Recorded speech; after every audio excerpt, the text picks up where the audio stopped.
Hello everyone, welcome back to the next video. In this video I will show you how to scale the volume up and down for any video in a native macOS application with Swift. So here I have created a macOS application using Xcode. I am using AppKit, but if you want you can use Swift UI as well.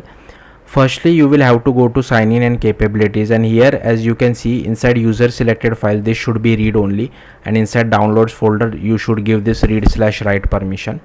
Then inside, okay, first of all I'll show you guys the output as well. Okay, let the app build, and then you will have to just come to view controller. I'm not using storyboard, I have done everything programmatically. First we will have to import avkit. Okay, open anyway. Okay, so as you can see I have one player, I have play video and save video. Once I click on play video it will open the video picker, like the file picker, and here you can see inside downloads folder I only have one video, right? So if I click on it and if I click on open, it will automatically scale down the video, scale down the audio, sorry, and I have hard coded that. So here you can see I have hard coded it to 0.1. so 0.1 is very less, so you can set it from 0 to 1 whatever you feel like. I have purposefully kept the audio low, but if you want you can keep it as 1 as well.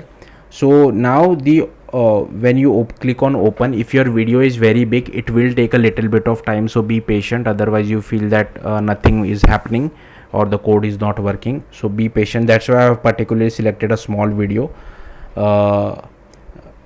So I will just click on open.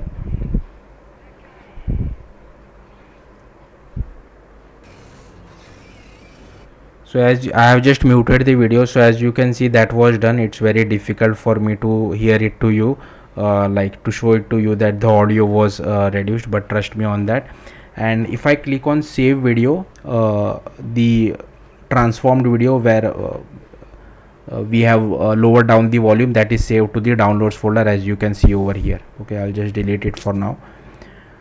Now let's see how to do this. So firstly, inside our view controller you will have to import avkit. Here I have created one player view and two buttons, and I have created one final URL variable as well. Then I have initialized our player view, I have initialized our play button as well, and then the save button as well. Then I have applied some ns layout constraints to our player view, play button as well as save button. Then we'll come back to this code. So once play video button is called, we are calling this ns open panel, and if you are above macOS 12 then we just add this filter of video and movie, so that you can only select videos, and multiple selection is false. So once user selects a video we get a URL, we send that URL to our transformed method, and then we get the updated URL. Then we create our player, assign our player to our player view and start playing the video. Now coming back to this transform method, as you can see over here we are creating a file manager, then an av URL asset, then an av mutable composition. We are getting hold of the video composition track, audio composition track, asset video track, asset audio track. Then we are getting the duration of the entire video. Then we create a time range out of it and insert it inside our video and audio composition track. Then we create an av mutable audio mix. Then we create an audio mix parameters, and here I am setting the volume. So as you can see I have hard coded it, but you can change it to whatever you feel like. Then we set input parameters for it. Then we create an export part as well as an export URL. If the file already exists we delete it. We create an export session out of it, assign the export URL to output URL, set the output file type, optimize for network use is true, and assign output mix as well. And then we just export the video. Then we assign final URL is equal to export session dot output URL and return the final URL back.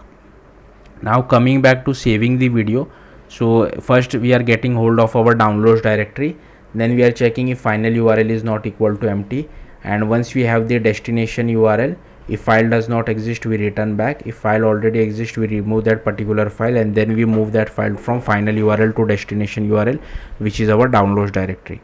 So yeah, that's it. Thank you for watching. Bye.